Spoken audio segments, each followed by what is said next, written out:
Hello dear students.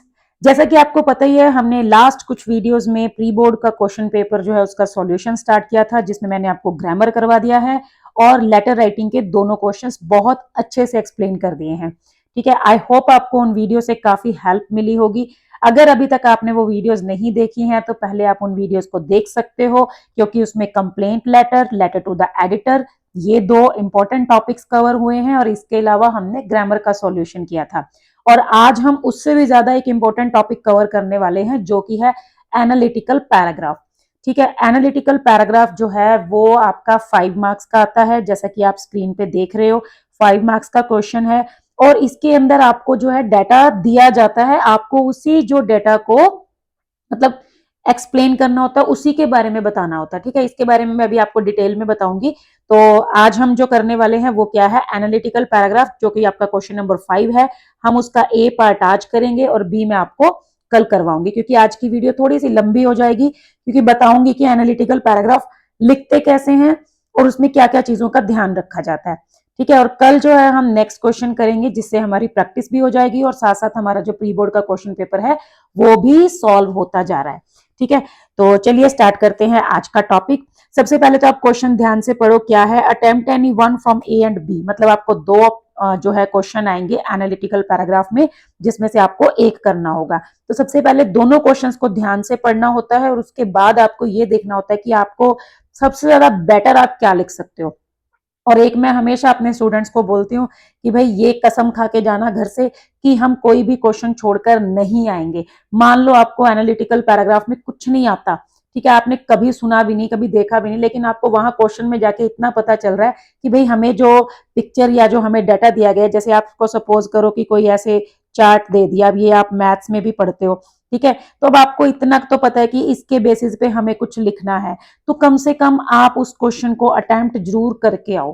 ठीक है, क्योंकि आप जैसे भी थोड़ा बहुत अपनी अंडरस्टैंडिंग के बेस पे लिख के आएंगे तो आपको कुछ मार्क्स तो जरूर मिलेंगे, लेकिन अगर आप छोड़ के ही आ जाओगे ब्लैंक तो फिर तो जीरो ही है। ठीक है, मतलब मेरे कहने का ये होता है कि आप पूरा पेपर अटेम्प्ट करके आना है आपको। क्लियर, एक भी क्वेश्चन छोड़कर नहीं आना। ठीक है, वो फिर किसी और दिन आपको अच्छे से समझाऊंगी इस चीज के बारे में। अभी हम क्वेश्चन रीड करते हैं। सबसे पहले क्वेश्चन क्या है, देखो, there are many benefits of healthy eating for adults as well as children. सबसे पहले तो आप ये देखो कि आपको पता चल गया होगा कि क्वेश्चन जो है वो किसके बारे में हमें लिखना है, हेल्दी ईटिंग। ठीक है, मतलब बैलेंस डाइट, कि हमें अच्छा खाना खाना चाहिए। इससे जो है एडल्ट्स को और बच्चों को कुछ बेनिफिट्स होते हैं, उसके बारे में बात की गई है। अभी हम जब नीचे जो है चार्ट देखेंगे तो हमें और भी पता चल जाएगा। ठीक है, सो एक तो ये देखो, ये लाइन आपके काम आएगी। उसके बाद देखो, द फॉलोइंग चार्ट्स, अभी नीचे चार्ट्स दिए गए हैं, मैं आपको दिखाती हूँ। रिफ्लेक्ट द सेम, मतलब ये जो नीचे चार्ट्स दिए गए हैं वो इसी चीज को हाईलाइट करते हैं। Based on the information given in the charts, जो उन चार्ट्स में इंफॉर्मेशन दी गई है, write an analytical paragraph in about 120 words assessing the importance of healthy eating for adults as well as children। मतलब आपको क्या करना है, आपको ये बताना है कि जो हेल्दी ईटिंग है उसकी इंपॉर्टेंस क्या है बच्चों और एडल्ट्स के लिए। ठीक है, तो अब आप देखोगे ये आपके लिए दो चार्ट्स दिए गए हैं। सबसे पहले आपको क्या करना है, चार्ट्स को ध्यान से स्टडी करना है। ऐसे नहीं कि ये फोटो नहीं है जस्ट कि फोटो देखी यहां हो गया, नहीं, इसको आपको अच्छे से पढ़ोगे ना तो आपको जो 5 मार्क्स का जो आपका एनालिटिकल पैराग्राफ है, आप ये देखोगे कि 5 to 5 मार्क्स का ही कंटेंट यहाँ पर दिया गया है। ठीक है, बस आपको कुछ नहीं करना है, उस कंटेंट को थोड़ा सा अरेंज करके एक पैराग्राफ में कन्वर्ट करना है।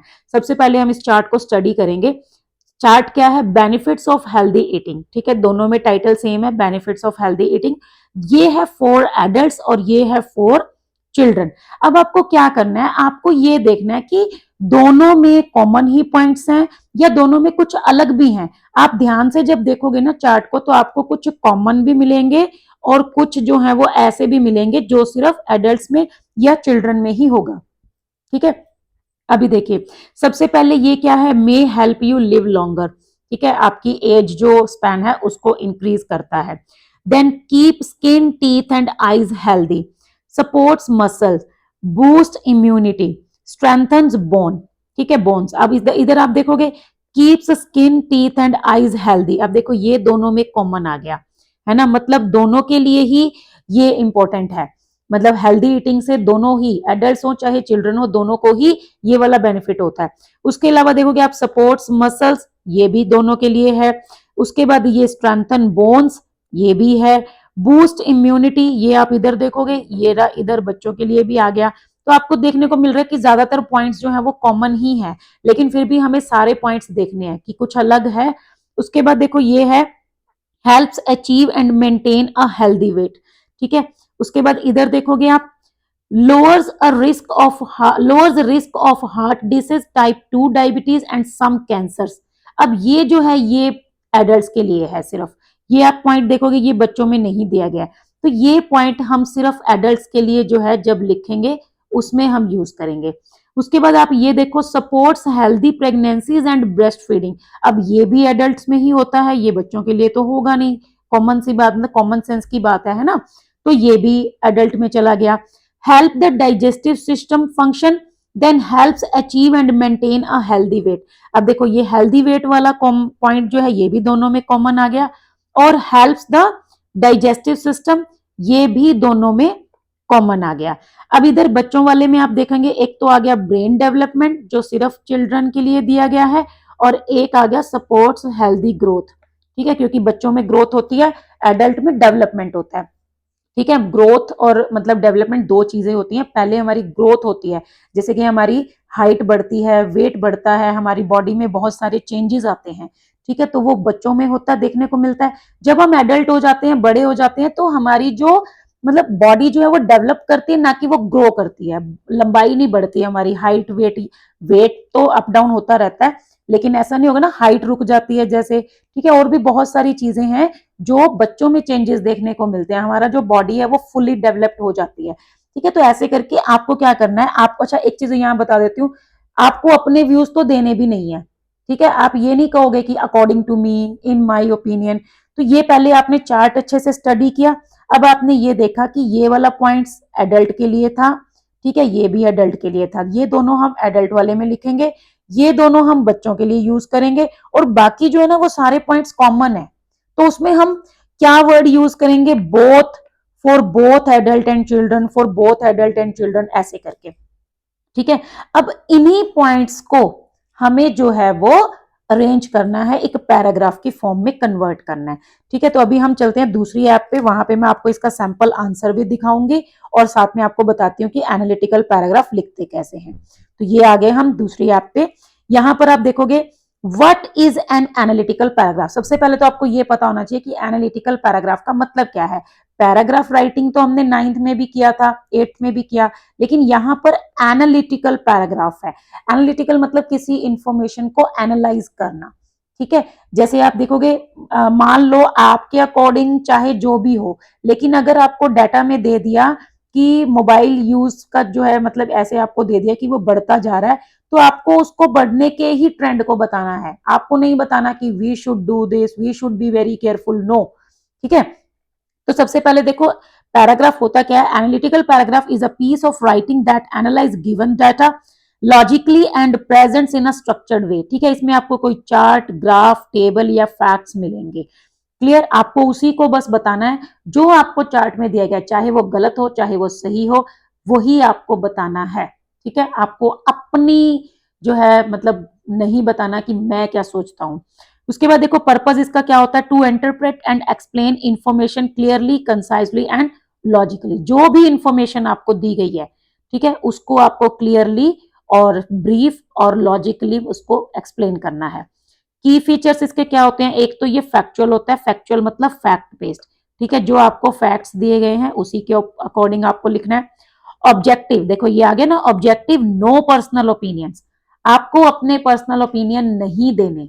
अब आप चाहे सोचो कि according to me for both adults and children it helps in growth, ठीक है, लेकिन आपको वो पॉइंट एडल्ट्स में अगर नहीं दिया तो भाई नहीं दिया ना, क्यों अपना ही आप दिमाग लगाना है, अपना दिमाग ही लगाना है तो फिर तो हम और चीजों में लगाएंगे ना, जब इसमें हमें जरूरत ही नहीं है। जो हमें बताया गया, जो हमें दिया गया, हमें वो बताना है बस। आप सपोज करो आपको जो है मेल और फीमेल के कोई वो दे दिए कि मेल जो है वो घर में इतना काम करते हैं, फीमेल इतना काम करते हैं। अब लेकिन आपके घर में उल्टा है, आपके घर में हो सकता है मेल ज्यादा काम करते हो, लेकिन आपको वहां पर अपना व्यू नहीं देना, ठीक है। आपको अगर दे दिया कि भाई फीमेल ज्यादा काम करती हैं, मेल कम करते हैं, तो ठीक है। अगर आपको बोल दिया फीमेल कम काम करती है, मेल ज्यादा करते हैं, तो भी ठीक है। मतलब जो इन्होंने दे दिया वही ठीक है, बस। क्लियर? जो बताया गया आपको वो एक्सप्लेन करना है, आपको खुद से नहीं बताना कि मेरे अकॉर्डिंग ये होता है, हमारे घर में तो ऐसा होता है, मैं ऐसा चाहता हूं, मुझे ये करना चाहिए। नो। उसके बाद है बेस्ड ऑन एविडेंस। एविडेंस मतलब हमारे सामने प्रूफ है, डाटा हमें दिया गया है, उसी के बेसिस पे हम बात कर रहे हैं। क्लियर? अब वो सही है या गलत है उससे हमें मतलब नहीं है। उसके बाद इसका स्ट्रक्चर क्या होता है, ये 3 पार्ट्स में डिवाइड होता है। 3 पार्ट्स का क्या पार्ट्स हैं? पैराग्राफ तो है, एक ही फॉर्म, एक ही पैराग्राफ में आपको लिखना है, सिंपल। पार्ट्स ऐसे नहीं कि आप पहले लिखोगे इंट्रो, फिर लिखोगे बॉडी, फिर लिखोगे कंक्लूजन। नो, बस इसका कहने का मतलब ये है कि आपको ये 3 चीजें इसके अंदर इंक्लूड करनी है। सबसे पहले introduction, start with the topic sentence, introduce the data, mention what it shows in journal. आपको सिर्फ 1 और 2 सेंटेंसेस के अंदर इंट्रो दे देनी है। मतलब जैसे देखो, अभी मैंने वीडियो स्टार्ट की, ऐसा तो नहीं है कि मैंने आपको पहले बताया कि अभी बेटा मैं इंट्रोडक्शन दे रही हूँ, ठीक है, आज हम करेंगे ये, उसके बाद अब मैं आपको बॉडी ऑफ द वीडियो बता रही हूँ, ये, उसके बाद लास्ट में मैं कंक्लूड करूंगी कि now it is the time for conclusion. Video को लाइक कर देना, शेयर कर देना।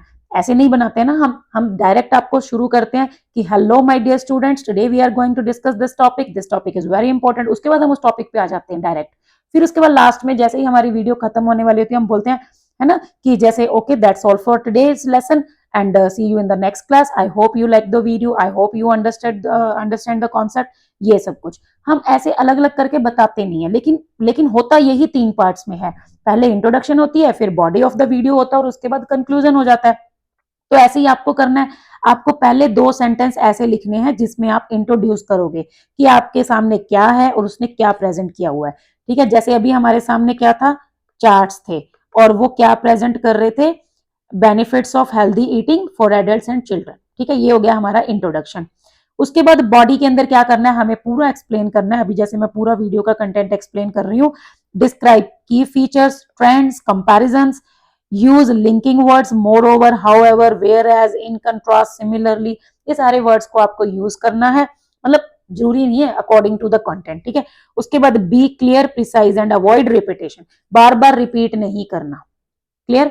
कई बच्चे क्या करते हैं, मैंने देखा है भाई, करते हैं सच में, वो क्या करते हैं, एक ही सेंटेंस को 2 या 3 बार लिख देंगे और बार बार उसकी मतलब बस थोड़ा सा वर्ड चेंज कर देंगे, उसके बाद सेम चीज को बार बार रिपीट करते रहते हैं, तो उसमें आपको मार्क्स नहीं मिलेंगे, ठीक है।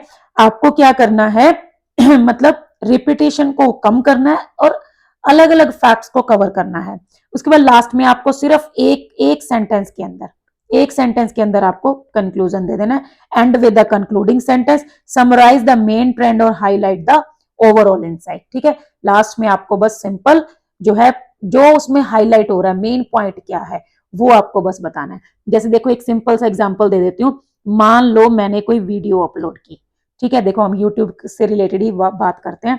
मान लीजिए मैंने वीडियो अपलोड की आज, ठीक है, अभी।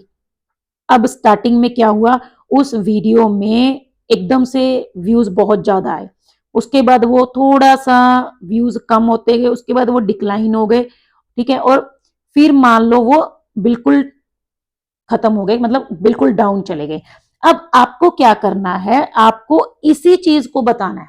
आपको अपने व्यूज नहीं देने की आई थिंक आपको टाइटल अच्छा रखना चाहिए था, टैग्स लगाने चाहिए थे, तो आपकी वीडियो ज्यादा अच्छे से चलती, या फिर आप शेयर करते, ऐसे। मतलब आपको ओपिनियन तो देने ही नहीं है, आपको सिंपल ये बताना है कि जो सबसे पहले तो ये क्या है, लाइन ग्राफ है, आपको ये पता होना चाहिए, ठीक है। So the given line graph, what it is showing, the given, ये आपका इंट्रोडक्शन हो गया। The given line graph shows the views of a video, ठीक है, और द नंबर ऑफ व्यूअर्स, ठीक है, ऑन अ स्पेसिफिक वीडियो या ऑन द वीडियो, अगर टाइटल वगैरह आपको दिया हुआ है।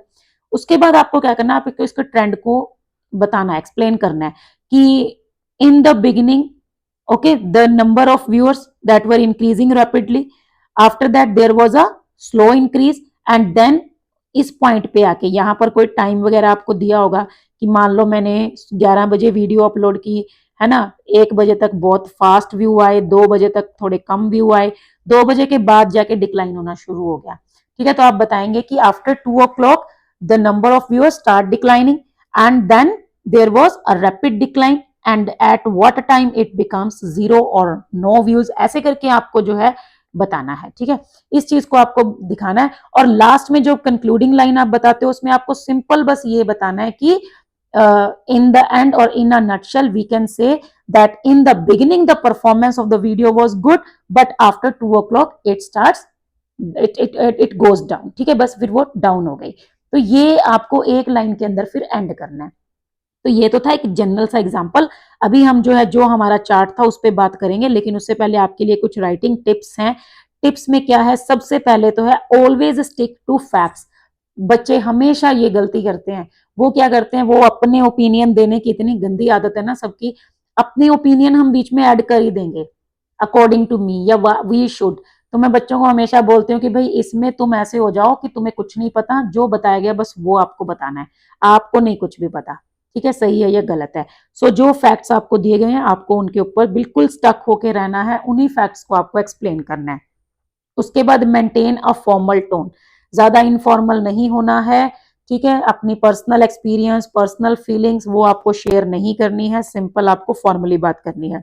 उसके बाद ये देखो, ये मैंने जब प्रेजेंट इंडेफिनिट टेंस की वीडियो अपलोड की थी उस टाइम भी मैंने आपको बताया था कि जो पैराग्राफ है वो सिंपल प्रेजेंट टेंस में लिखा जाता है।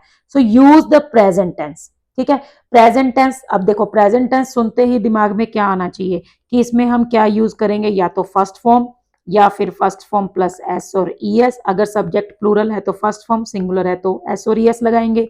इसके अलावा डू और डज का यूज करेंगे। ठीक है, और इज और एम और आर इनका यूज भी हो सकता है। क्लियर?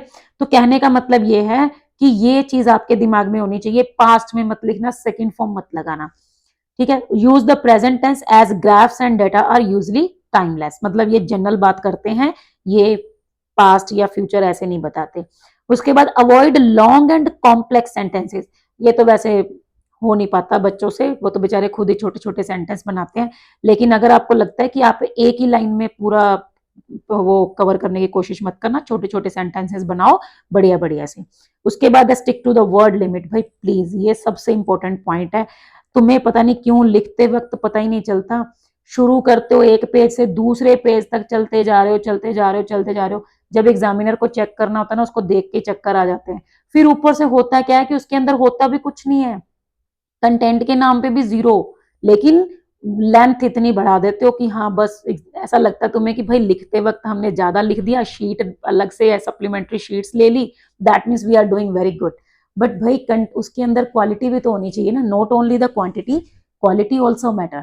ठीक है, तो आपको जो है क्वालिटी पे भी ध्यान देना है। और मैं आपको अगर सिंपल बताऊं, जो आपकी शीट होती है जैसे आंसर स्क्रिप्ट होती है, उसका जो एक साइड, एक लीफ, मतलब एक साइड जो होगा, लीफ भी नहीं, एक साइड एक पेज हो गया, दैट इज इनफ। क्लियर? अब उसमें ये नहीं करना कि आधी शीट तो आपने ऐसे टाइटल एनालिटिकल पैराग्राफ लिख के कवर कर दिया और फिर हाफ में लिख के बोल दिया कि मैडम ने बोला था इतने में कवर हो जाएगा।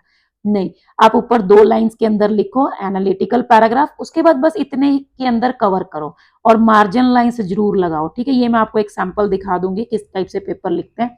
तो ये मतलब मेरे कहने का ये है कि भाई 100 to 120 वर्ड्स में लिखना है, इससे ज्यादा नहीं लिखना, बहुत ज्यादा मत लिखना। बहुत ज्यादा लिखने से आपको काफी सारे लॉस होते हैं।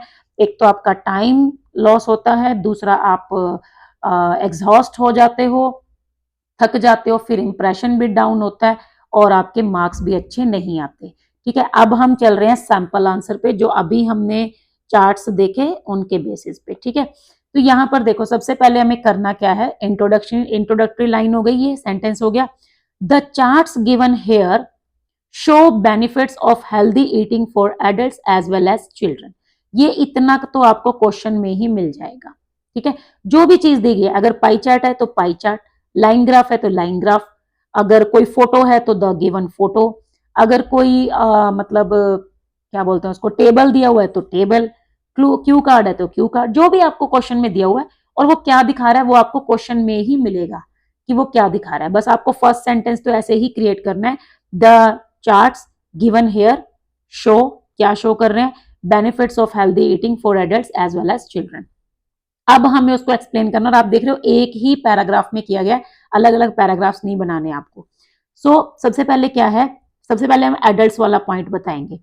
Healthy eating plays a vital role in maintaining overall well-being for both adults and children। ये हमारी इंट्रोडक्शन में ही आ गया कि हेल्दी ईटिंग इंपॉर्टेंट तो है ही, आप सिंपल भी लिख सकते हो कि healthy eating is important for both adults and children. अगर आप थोड़ा सा एडवांस लेवल पे चलना चाहते हो तो ये भी अच्छा है, healthy eating plays an important role in maintaining overall wellbeing for both adults and children. अब हम एडल्ट्स की बात कर रहे हैं। अकॉर्डिंग टू द चार्ट्स, देखो हम नहीं बता रहे हैं, चार्ट्स में जो दिखाया गया वो है ये, ठीक है, अकॉर्डिंग टू मी नहीं, according to the charts. So आपने यही लिखना है, according to the charts healthy eating in adults lowers the risk of heart disease, diabetes and certain cancers. ये आपने देखा था, ये पॉइंट सिर्फ एडल्ट्स के लिए था, तो ये हो गया इन एडल्ट्स। उसके बाद देखो, अब भाई कॉमन सेंस की बात है, pregnancy and breastfeeding that is for females only. So ये आप यहां पर लिख सकते हो, in females it supports healthy pregnancy and breastfeeding. Next, in both, अब देखो अब हम दोनों के पॉइंट्स बता रहे हैं, एडल्ट्स में और बच्चों में, दोनों में क्या है। In both adults and children it supports muscle strength, boost immunity, strengthens bones and helps in maintaining a healthy wait. ये हमने एक ही पॉइंट में कवर कर दिए। उसके बाद अब चिल्ड्रन वाला बता रहे हैं, for children healthy eating is essential as it supports brain development and healthy growth. ये दोनों पॉइंट जो थे वो बच्चों के लिए थे, तो ये हमने एक चिल्ड्रन के लिए एक लाइन बना दी। अब देखो सिंपल हमने क्या किया, पहले एडल्ट्स का एक सेंटेंस, फिर एक फीमेल जो स्पेसिफिक सेंटेंस था वो उसको बस थोड़ा सा चेंज करके यहाँ लिखा है, फिर दोनों के लिए हो गया एडल्ट्स एंड चिल्ड्रन, उसके बाद फॉर चिल्ड्रन जो स्पेशल था वो लिख दिया। अब उसके बाद देखो, it also keeps their skin, teeth and eyes healthy, ये वैसे दोनों के लिए था, आप दोनों के लिए भी लिख सकते हो, अदरवाइज आप दोनों के लिए अलग अलग करके भी लिख सकते हो। while ensuring proper digestion and bone strength, ठीक है। उसके बाद thus, अब लास्ट में ये कंक्लूडिंग सेंटेंस आ गया, और कंक्लूजन क्या है आप खुद सोचो, दोनों चार्ट्स के बेसिस पे क्या कंक्लूजन निकल रहा है। सिंपल सा कंक्लूजन ये है कि भाई हेल्दी ईटिंग दोनों के लिए इंपॉर्टेंट है, दोनों को ही अगर हेल्दी रहना है, अपना फिजिकल वेलबींग देखना है, तो दोनों को ही ईटिंग हैबिट्स अच्छी रखनी चाहिए, चाहे वो एडल्ट हो चाहे वो चिल्ड्रन हो, मतलब कोई भी एज ग्रुप हो, जरूरी तो नहीं कि आपके लिए या मेरे लिए, कोई भी एज ग्रुप हो, सबके लिए इंपॉर्टेंट है।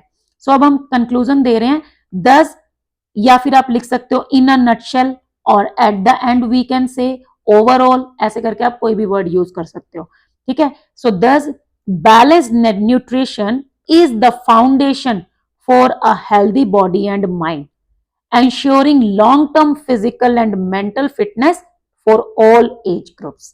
ठीक है, ये all age groups में सब आ गए। तो कंक्लूजन सिर्फ इतना सा ही है कि healthy eating is very important for each and everyone, okay, whether we are children or whether we are an adult, we must follow a balanced diet, okay। तो सिंपल सी बात है कि बस हमें जो है ये चीज करनी पड़ेगी। अभी हमें इसमें अपने व्यूज देने नहीं थे, तो on the basis of the given chart we can say that healthy eating is important for both adults and children और फॉर ऑल एज ग्रुप्स, ठीक है। तो बस ऐसे आपको लास्ट में कंक्लूजन देना है, तो बस इतना सा लिखना होता है, इससे ज्यादा आपको बहुत ज्यादा डिटेल में लिखने की जरूरत नहीं होती है। क्लियर, सिंपल, और इसको करके जरूर आना, छोड़ के बिल्कुल नहीं आना, थोड़ा सा भी पढ़ के जाओगे, थोड़ा सा भी चार्ट को जो भी आपको दिया होगा इंफॉर्मेशन उसको स्टडी करके थोड़ा सा प्रैक्टिस करके लिखोगे, तो बहुत अच्छे मार्क्स इसमें जो है वो मिल सकते हैं। अब एक इंपॉर्टेंट पॉइंट और बता देती हूँ, टाइटल वैसे इसमें मैंडेटरी नहीं होता है, लेकिन अगर क्वेश्चन में बोल दिया कि गिव अ सूटेबल टाइटल, तब तो आपको टाइटल देना ही पड़ेगा, अदरवाइज टाइटल देना कोई जरूरी नहीं है, और वैसे भी इसमें जो है टाइटल नहीं दिया जाता, ठीक है। तो ये था आपका क्या बोलते हैं इसको, अरे भाई एनालिटिकल ये था आपका एनालिटिकल पैराग्राफ। सॉरी, अब मैं वीडियो दोबारा नहीं बनाऊंगी, डिस्टर्ब हो गया तो हो गया, डोंट वरी, ठीक है। आई होप आपको अच्छे से समझ आया होगा कि एनालिटिकल पैराग्राफ कैसे लिखते हैं और क्या इसमें हम जो है कवर करते हैं, ठीक है। नेक्स्ट वीडियो में हम इसका नेक्स्ट क्वेश्चन करेंगे, और साथ में मैं उसमें आपको मार्किंग स्कीम भी दिखाऊंगी कि इसमें हमें जो मार्क्स हैं वो कैसे मिलते हैं, ठीक है। तो आज के लिए बस इतना ही, मिलते हैं नेक्स्ट वीडियो में।